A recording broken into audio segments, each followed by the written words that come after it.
आदर्श राज्यकर्ता या धड्याचा आता आपण अभ्यास करणार आहोत. चला तर आता स्वराज्य स्थापनेपूर्वी महाराष्ट्रावर आदिलशाही, सिद्धी, पोर्तुगीज आणि मुघल या सत्तांचं संपूर्णपणे वर्चस्व होतं. आणि या सत्तांविरुद्ध शिवाजी महाराजांनी नेहमीच संघर्ष केला. आतापर्यंत आपण बघत आलो की आपल्या शिवाजी महाराजांनी ह्या सगळ्यांना टक्कर देत, प्रतिकार करत, तोंडाला तोंड देत युद्धामध्ये आपले चांगले सवंगडी मित्र पण काही गमावले. आणि प्रत्येक गोष्टीमध्ये या लोकांना, या आदिलशाही, सिद्धी या सगळ्या सत्तांना त्यांनी सडेतोड असं उत्तर दिलं. तसंच ते सर्व प्रकारच्या प्रतिकूल परिस्थितीला सामोरे गेले. त्यांनी स्वतंत्र आणि सार्वभौम असं स्वराज्य स्थापन केलं आणि या स्वराज्याच्या कारभाराची व्यवस्था त्यांनी व्यवस्थित लावून दिली. स्वराज्याचं सुराज्य केलं. म्हणजेच महाराजांनी आपल्या कर्तृत्वानं नवीन सृष्टीच निर्माण केली जाईल.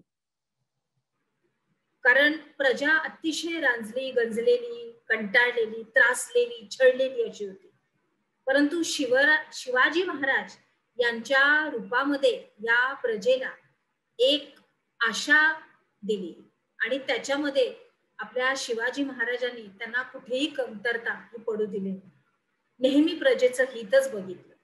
नेहमी प्रजा कशी सुरक्षित राहील ह्याचीच काळजी घेतली. आणि आपल्या स्वराज्य स्थापनेचा हा जो संघर्ष त्यांनी करत होते आणि हे सगळं करताना आपले महाराज स्वतः पण अनेक मोठ्या मोठ्या धोक्यांना सामोरे गेले होते. कधी कधी खूप अवघड अशी परिस्थिती त्यांच्या समोर आली होती. उदाहरण आपण घेतलं तर औरंगजेबच्या वेळेस जवळजवळ महाराज मरता मरता वाचले. जर त्यांनी ते चिलखत घातलंच नसतं तर ती कट्ट्या त्यांच्या पाठीमध्ये त्यांनी नक्कीच खुपसली असते. म्हणजे असे काही धोक्याचे प्रसंग पण त्यांच्या समोर आले. परंतु त्यांनी त्या सगळ्या गोष्टींना अगदी व्यवस्थित सडेतोड असं उत्तर देत, सामोरं जात, त्यातून वाट काढत ते पुढे पुढे गेले आणि त्यांनी स्वराज्य स्थापन केलं.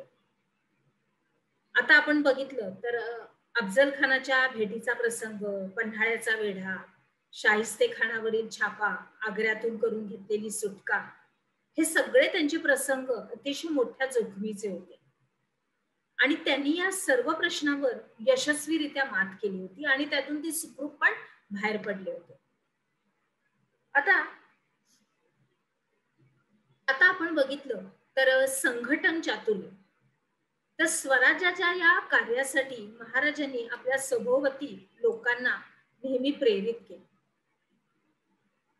त्यांच्याकडे विलक्षण संघटन चातुर्य होतं. कशा रीतीने तर या चातुर्याच्या जोरावरच त्यांनी आपल्या भोवती अतिशय शूर आणि जीवाला जीव देणारे अशी लोक गोळा केली होती.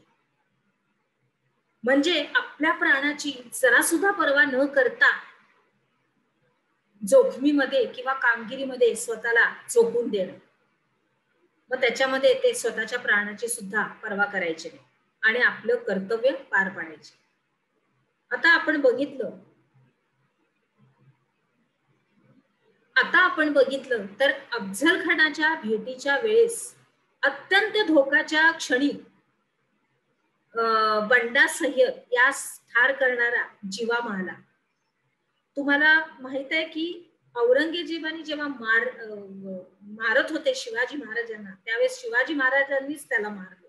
परंतु त्याच्यानंतर त्यांनी धोक्याने एक हा जो सय्यद बंडा होता तो तिथे धावत धावत आला महाराजांना मारायला. परंतु जीवा माला हा जो आपला सैनिक होता महाराजांचा, त्यांनी त्याला ठार मारले.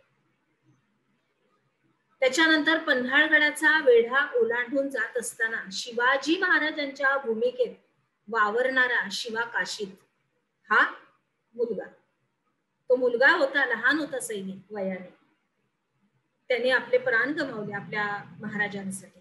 त्याच्यानंतर महाराज जेव्हा विशाळगडाकडे जात होते, तो तर प्रसंग सगळ्यांना माहिती आहे आणि डोळ्यामध्ये पाणी उभा करणारा हा प्रसंग आहे.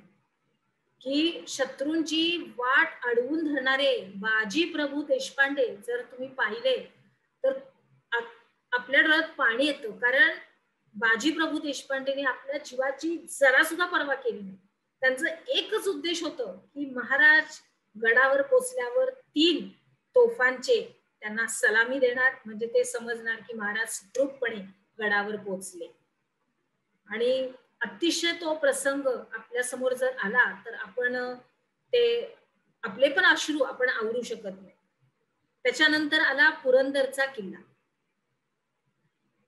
त्याच्यानंतर आपल्या महाराजांच्या आग्र्याहून सुटकेसंबंधीची मोठी जोखीम पत्करणारे आपले हिरोजी फर्राद आणि मदारी मेहतर अशी अनेक उदाहरणं आपल्या स्वराज्य उभारणीच्या कार्यामध्ये आढळतात. आणि महाराज आपल्या सहकाऱ्यांची नेहमीच काळजी घेत असत. उदाहरणार्थ आपलं स्वराज्य जेव्हा स्थापलं तेव्हा त्या कार्यामध्ये कान्होजी जेथे हे त्यांच्याबरोबर आरंभापासून होते. त्याच्यानंतर उतार वयामध्ये ते आजारी पडले. मग त्यावेळी महाराजांनी काय केलं तर त्यांना औषधोपचारामध्ये कोणत्याही प्रकारची हायगय करू नये असे सांगितलं. म्हणजे त्यांची म्हातारपणाची जी आजारपण त्यांना झालं त्याची सगळी काळजी, सगळी जबाबदारी महाराजांनी घेतली. त्याच्यानंतर पुढचा प्रश्न आहे रयतेची काळजी. स्वराज्य स्थापनेच्या कार्यामध्ये महाराजांना शत्रूंशी संघर्ष जो चाललेला होता आणि या शत्रूंच्या स्वाऱ्यामुळे प्रजा नेहमी त्रस्त व्हायची. आपण बघतोय की त्यांना त्रास व्हायचा. प्रत्येक ठिकाणी महाराज पटकन नाही पोचायचे, पण त्यांना त्या छळाला सामोरं जावं लागायचं. मग अशा वेळी रयतेची जास्तीत जास्त काळजी घेण्याचा महाराज प्रयत्न करत. त्यांचं दुःख जास्तीत जास्त कमी कसं होईल याची ते काळजी घेत असत.